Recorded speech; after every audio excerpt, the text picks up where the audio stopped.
Now to the battle for Ukraine. Fighting raged in the east today with new warnings Ukraine is outgunned and desperately in need of faster deliveries of arms from the west. Ukraine's government says it can respond with only one artillery round to every 10 fired by Russia. And in Mariupol, this new video of mass graves. Officials say as many as 20,000 people are buried there. The United States has committed roughly $54 billion in aid to Ukraine since Russia's invasion. That includes stockpiles of American weapons. But as CBS's David Martin reports, figuring out how to use them is a whole other matter. Army veteran Mark Hayward volunteered for frontline duty with the Ukrainians and witnessed firsthand their courage in facing down Russian tanks with Javelin anti-tank missiles. Everybody I know who got a shot and got a kill on an armored vehicle took significant amounts of personal risk to get there.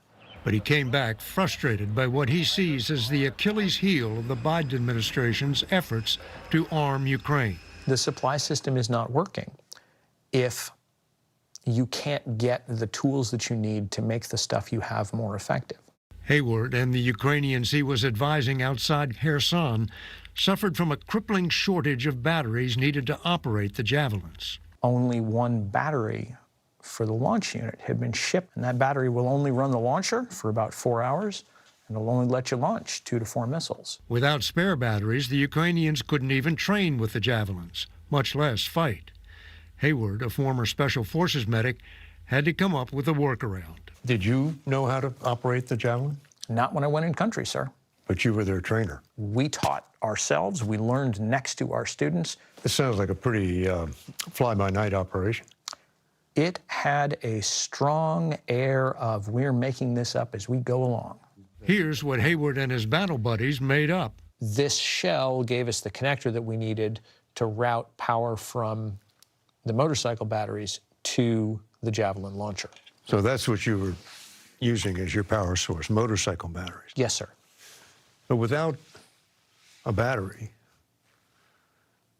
you don't have a Javelin? No, sir. You have a very expensive paperweight. With batteries, the Javelins came out of storage and teams went hunting for Russian tanks. 96 hours after we prototyped our first battery, one of those teams had its first kill of a T-72. The Ukrainians are now on the offensive against Russian forces in Kherson, and the Pentagon has promised to send them 4,000 more Javelin batteries. David Martin, CBS News, the Pentagon.